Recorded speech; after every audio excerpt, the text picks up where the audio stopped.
Bonjour, donc on va commencer. Je vais me présenter d'abord. Donc Nassim Adjouj, je suis le CEO et le co-founder de Bubbler.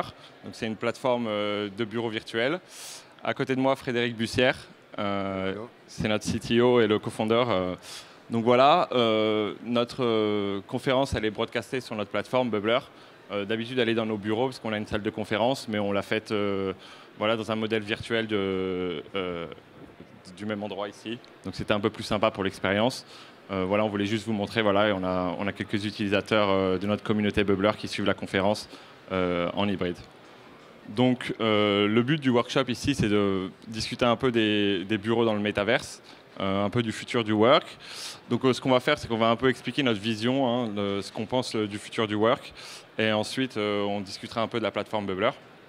Donc voilà, le workshop, construire votre bureau dans le métaverse. Donc, premièrement, on va discuter un peu de notre vision, donc le futur du travail. Donc on a fait pas mal d'études, on a interrogé pas mal de gens.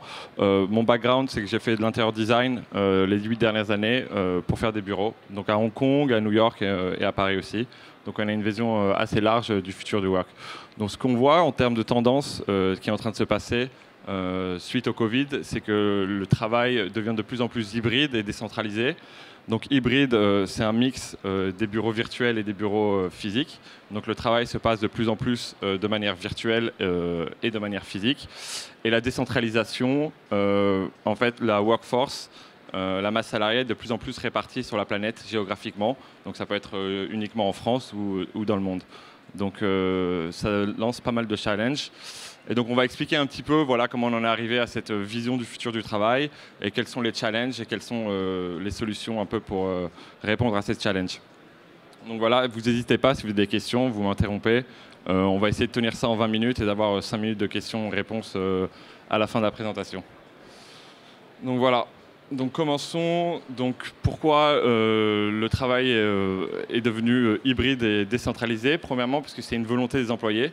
Donc on voit à peu près que toutes les études montrent que post-Covid, la plupart des employés ne veulent plus revenir au modèle habituel qui était de venir 5 jours par semaine au bureau et de travailler de 9 à 5. Les employés demandent de la flexibilité. Donc il y a plein d'études, il y a plein de compagnies qui sont déjà en train de transitionner. Je voulais juste highlighter un petit exemple qui est assez parlant, qui s'est passé récemment. Donc c'est Goldman Sachs. Donc pour les gens qui ne connaissent pas Goldman Sachs, c'est une banque d'investissement américaine. Et en fait, début février, leur patron, David Salomon, a dit c'est fini le travail à la maison, c'est fini le mode hybride, tout le monde revient au bureau 5 jours par semaine ou plus, parce que dans les banques d'investissement, ça travaille. Et donc du coup, il a lancé ça début février, quand c'était la fin du Covid aux États-Unis. Et donc du coup, ils ont fait une étude et mi-mars, donc à la mi-mars, en fait, seulement la moitié des employés sont revenus au bureau. Je trouve que le cas est assez intéressant puisque le salaire moyen pour un employé de Goldman Sachs, c'est à peu près 400 000 $ par an. Donc ça montre un peu que même si vous avez des employés qui sont très bien payés ou même si vous augmentez les salaires de vos employés, une bonne partie choisissent quand même la flexibilité par rapport à leur salaire. Donc voilà, ça ne veut pas dire que la moitié des employés se sont fait virer, hein, ils sont encore là, mais voilà, ils ont refusé de revenir au bureau, ils ont voulu garder leur flexibilité. Donc ça, c'est vraiment très important de comprendre que vos employés, la plupart de vos employés veulent garder la flexibilité qu'ils avaient pendant le Covid. Le deuxième point qui pousse les entreprises à se décentraliser, à devenir de plus en plus hybrides, c'est le coût. Donc c'est important de comprendre qu'un employé, en dehors de son salaire, vous coûte en moyenne à Paris 14 000 € par an, par employé. Donc sur les 14 000 €, il y a plusieurs secteurs de dépenses, mais le plus gros secteur, en fait, de à peu près 9 000 €, ce sont les charges liées au bâtiment. C'est-à-dire que quand vous avez un bureau, vous payez les loyers, les taxes, les assurances, les charges d'exploitation. Ça vous coûte à peu près 9 000 € par an et par employé. Donc voilà, dans un monde qui est de plus en plus compétitif, c'est quand même un gros coût par chacun des employés. Et donc, en faisant une petite étude, hein, en utilisant des logiciels un peu comme Bubbler, des solutions comme Bubbler, vous réduisez les coûts d'à peu près 7 000 €. Donc, vous réduisez de 7 000 € et ça, c'est en considérant que vous payez Internet, que vous payez le mobilier, que vous payez les imprimantes, que vous payez tout ça à vos employés pour travailler à la maison. Donc, c'est quand même un coût de 7 000 € qui est gagné. Le troisième point, qui est aussi assez important, c'est la responsabilité environnementale. Donc c'est important de comprendre que voilà, si on fait une étude sur le coût énergétique et le carbone, des bâtiments tertiaires, ça représente à peu près 1,4 tonnes de carbone par an, par employé. Et ça, c'est à peu près l'équivalent de 4650 heures de visio. Donc c'est à peu près 13 heures de visio tous les jours de l'année. Et c'est l'équivalent de 265 allers-retours Paris-Bordeaux.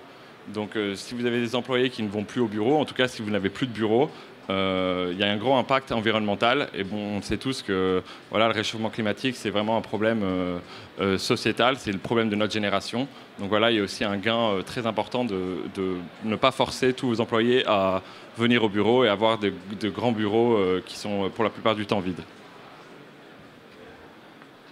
Le dernier point, qui est un point assez important, c'est le recrutement international. Si vous avez une workforce qui est décentralisée, c'est-à-dire que vous n'êtes plus obligé de recruter des gens qui habitent pas très loin de vos bureaux, ça agrandit votre talent pool, ce qu'ils appellent les Américains talent pool, c'est-à-dire que vous pouvez maintenant recruter des profils partout dans le monde. Ça peut être aussi partout en France, parce que bien sûr, il y a des problèmes de langage.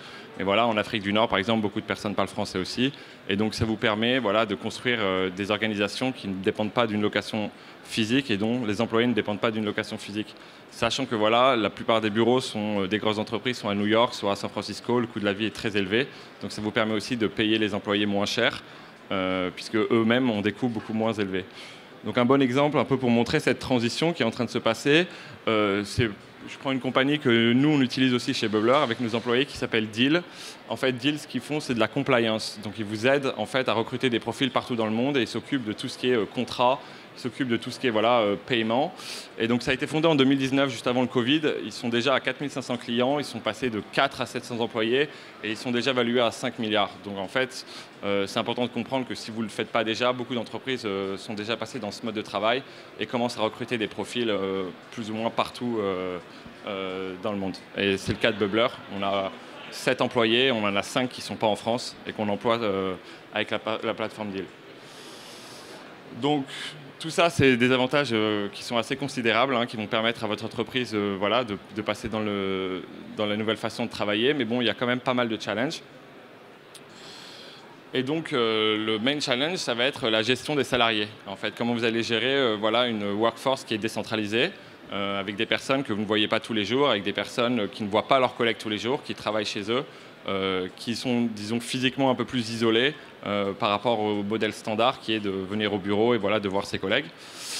Donc comme vous voyez, pour avoir une entreprise qui fonctionne bien, c'est probablement 2 gros critères. Il faut que ça soit une entreprise qui soit innovante. Il faut être capable de sortir des produits innovants assez souvent, de se renouveler, et de la productivité. Donc on va avoir en fait des équipes qui sont productives, qui sont capables de délivrer des produits, de tenir des deadlines.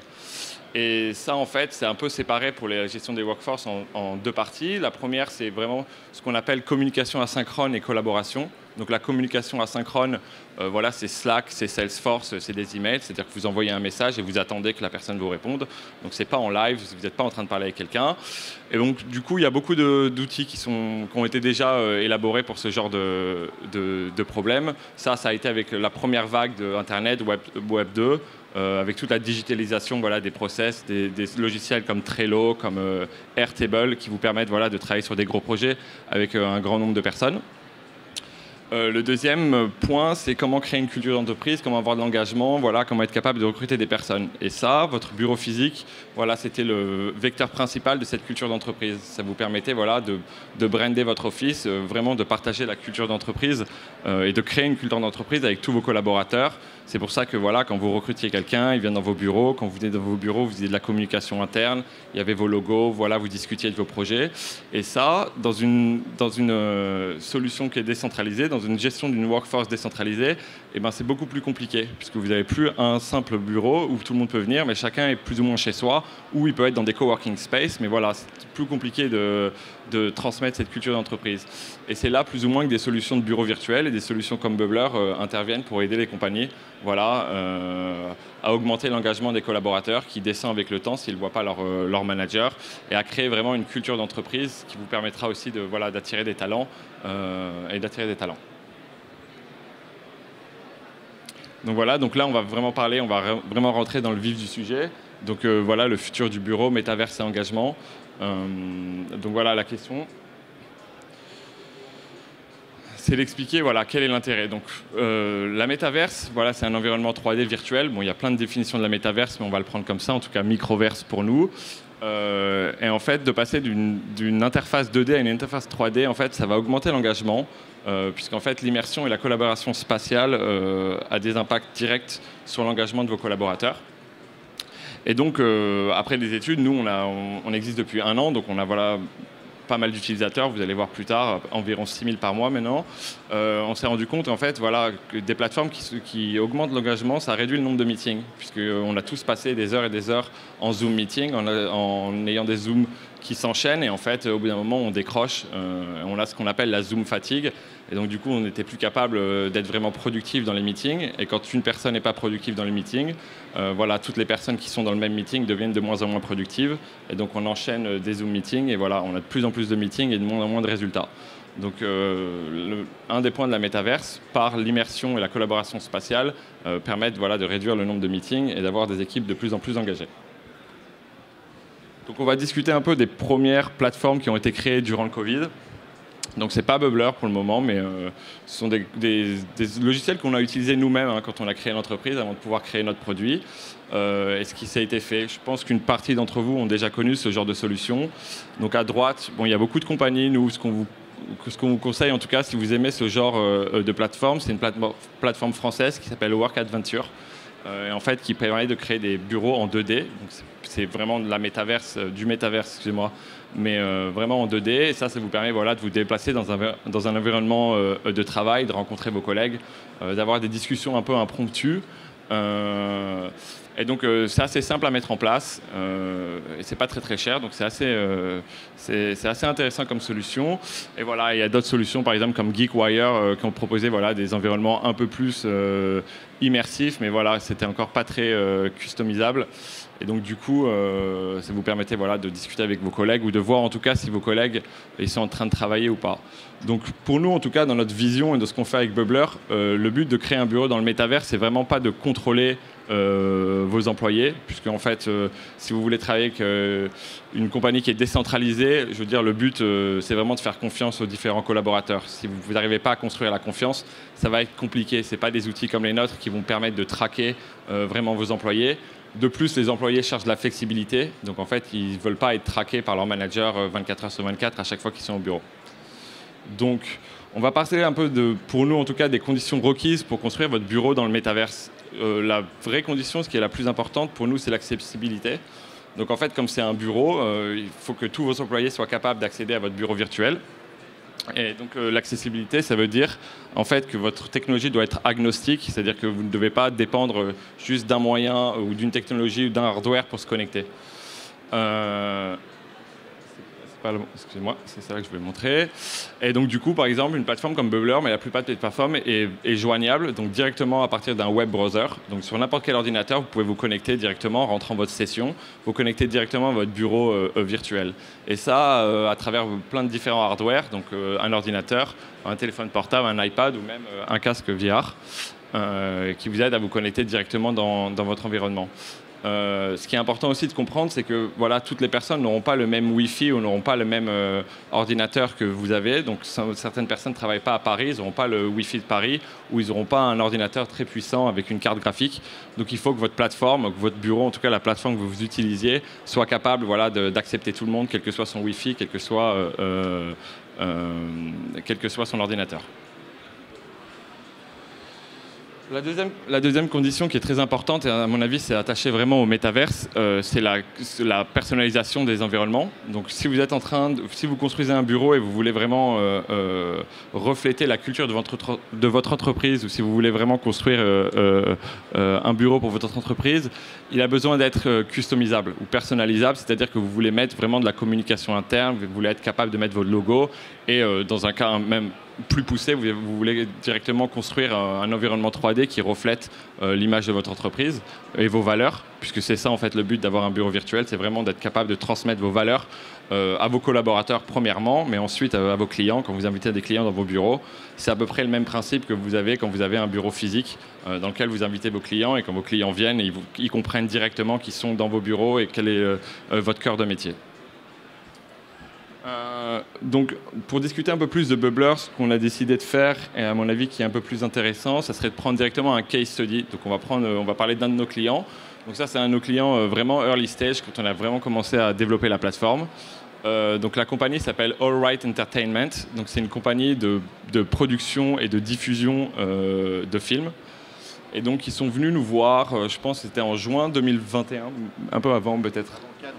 Avant Cannes, donc à peu près en mai 2021. Donc eux, ils ont 3 bureaux. Ils ont un bureau à Paris, un bureau à Hong Kong et un bureau à New York. Et donc leur CEO est venu nous voir, puisque en fait, à partir de février 2020, ils avaient commencé à passer en visio. Personne ne pouvait sortir à cette époque-là. Et donc ils ont commencé à essayer de vendre leurs films. Ils avaient un bon portfolio, hein, ils avaient des films qui tenaient la route. Et le CEO s'est rendu compte de plus en plus que voilà, leur chiffre d'affaires ne suivait pas les prédictions. Pourtant, le marché du film était en plein essor, parce qu'il n'y avait plus de cinéma, mais il y avait quand même Netflix et tout ce genre de plateformes. Donc il est venu nous voir en nous expliquant que voilà, il avait un problème, son staff n'arrivait plus à vendre. Donc on a fait un peu une petite étude en discutant avec son staff, et on a décidé de commencer sur un projet un peu pilote, qui était le Festival de Cannes. Donc vous pouvez le voir ici. Donc on avait construit un environnement pour eux, donc ça c'est les différents films. Donc on avait construit un environnement, voilà, le palais des festivals derrière, un peu un tapis rouge, juste pour voilà, recevoir leurs clients, puisqu'il n'y avait pas de festival de Cannes, donc ils avaient quand même beaucoup de rendez-vous. Et donc on a commencé à construire ce premier environnement dans lequel ils ont fait Cannes. Donc ils ont commencé à se préparer pour Cannes, inviter des clients. Et au fur et à mesure, on s'est rendu compte en fait que voilà, les chiffres remontaient. Leur boss essayait de comprendre pourquoi ça remontait maintenant. Ils ont re-switché un peu sur Zoom, et en fait ça redescendait un peu. Et en faisant des études, en discutant avec pas mal de leur staff, on s'est rendu compte que même quand il n'y avait pas un festival, en fait, maintenant ils invitaient quand même leurs clients sur les plateformes qu'on avait construites pour eux. Même s'il n'y avait plus Cannes, c'était après Cannes, ils les invitaient quand même. Et on s'est vraiment posé la question pourquoi. Et en fait, on s'est rendu compte que leur chiffre d'affaires descendait, parce qu'en fait, leur staff, qui sont des gens qui vendent et qui ont l'habitude de faire des festivals, étaient vraiment démotivés de travailler à la maison tout seul, puisque eux, ils ont l'habitude des strass et des paillettes, hein, voilà, des tapis rouges, de voir pas mal de monde. Et donc, ils avaient perdu un peu l'identité de leur compagnie. C'est-à-dire qu'ils se disaient, voilà, moi maintenant, je suis tout seul derrière un écran, et je vois la tête de quelqu'un et j'essaie de lui vendre un film. Et on s'est rendu compte que voilà, comme on parle, la culture d'entreprise, on s'est rendu compte qu'en fait, quand ils étaient sur les environnements, ils avaient vraiment l'impression de se retrouver où ils appartenaient en fait. C'était vraiment leur cœur de métier, c'était vraiment où est-ce qu'ils travaillaient, et c'était vraiment ce qu'ils faisaient. Et ça les a reboostés en disant voilà, quand vous venez, quand vous me rencontrez, quand on discute entre collègues, voilà, autour de nous, j'ai l'impression d'être dans un lieu qui nous appartient, un lieu qui représente notre entreprise. Et donc ça a vraiment reboosté leur morale. Et ils se sont sentis vraiment beaucoup plus confortables quand ils présentaient leurs produits et quand ils vendaient leurs films. Et bon, ça a eu un impact direct, puisqu'en fait, votre masse salariale, c'est votre plus gros coût, mais c'est aussi ce qui vous aide à closer des deals. Peut-être que Frédéric a beaucoup travaillé avec eux, peut-être que tu vas ajouter quelque chose sur ce qu'ils ont fait par rapport les tables, quand tu as rajouté un peu des... Non, des petits moments sympas qui sont passés sur leur plateforme, c'est quand 2 de leurs clients, qui ont 2 meetings séparés avec leur staff, se retrouvent sur leur propre plateforme et se mettent à discuter de façon informelle, comme un vrai salon. Donc ça, c'était pour notre client des bons moments, et aussi pour nous. Et en ce moment, donc, il se passe Film Art Hong Kong, donc ça c'est directement utilisé cette semaine. Et pour eux, on leur a fait une customisation spéciale, c'est-à-dire qu'ils peuvent voir leurs trailers, ils peuvent montrer les films sur lesquels ils sont en train de travailler. Et voilà, c'est un gros plus, quoi. Voilà.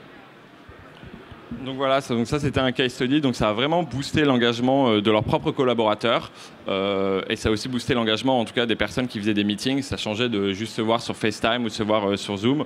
Donc voilà, quand un client il arrive, ou quand vos collaborateurs discutent, même quand il n'y a pas de client, ils ont vraiment l'impression d'être au cœur de leur métier, et ça booste leur engagement. On va finir peut-être juste très rapidement, parce que je vois que le temps, il reste 5 minutes après pour les questions, un peu des performances. Donc voilà, disons que pour l'instant, Bubbler, ça marche pas trop mal, surtout les derniers mois. Donc voilà, ça fait un peu effet boule de neige, hein. Pour le moment, en mars 2022, on a 6100 users par mois. Donc on était à 3000 le mois dernier, donc ça avance plutôt vite, merci Google Analytics. Et voilà, donc on sent que ça fait effet boule de neige. Beaucoup de clients qui utilisent les plateformes, qui sont invités comme clients sur les plateformes, nous contactent en nous demandant voilà, si on peut construire quelque chose pour eux.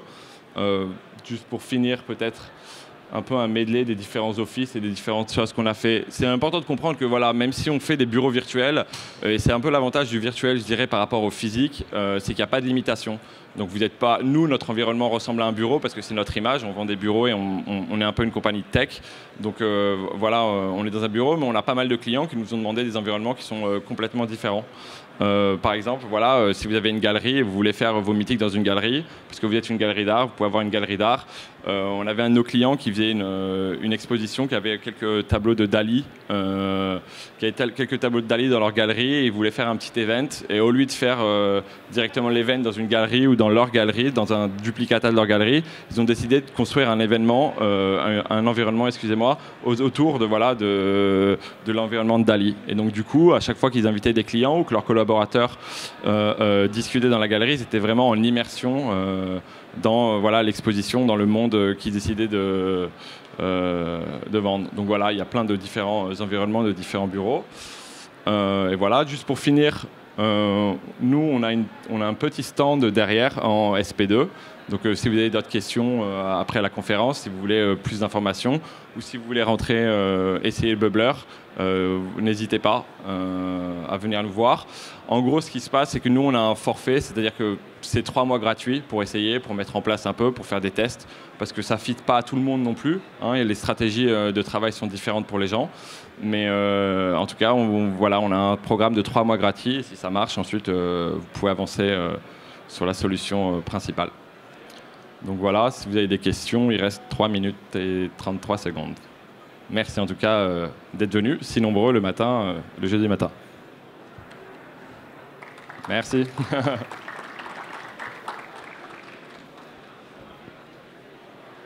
Ouais. Je ne sais pas si vous voulez le micro, on a un autre micro.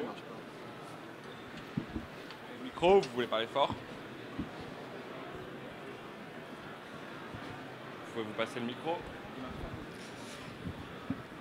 Une petite question par rapport à la customisation. Est-ce que nous-mêmes, on peut customiser les bureaux ou est-ce que c'est vous qui le faites? Alors, il y a une partie qui est personnalisable, c'est-à-dire que vous pouvez uploader des images, vous pouvez uploader votre logo en termes de 3D, c'est-à-dire que si vous voulez rajouter un environnement 3D, ça, c'est nous qui le faisons. On est en train de construire une marketplace, donc on a Sketchfab, la même chose, où des gens en fait proposent des environnements et vous pouvez les acheter directement à eux.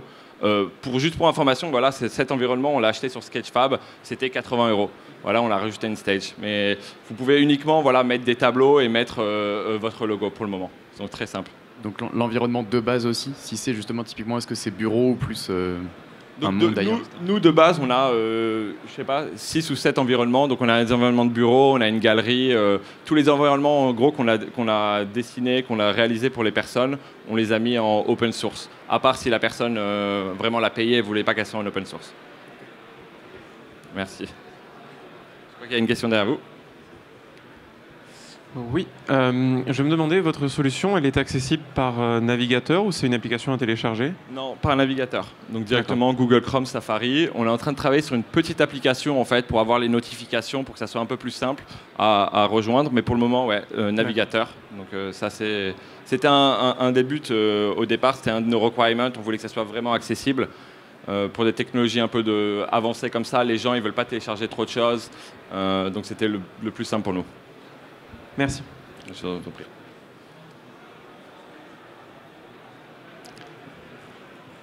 Bon ben voilà, merci beaucoup en tout cas. Et voilà, si vous avez des questions, nous on est derrière, donc vous pouvez revenir vers nous si vous voulez discuter plus en détail de vos problèmes. Merci.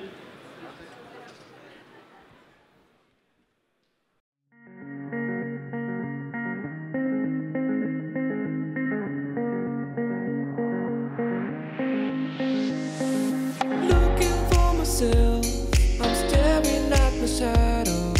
Am I gonna be safe in getting through tomorrow?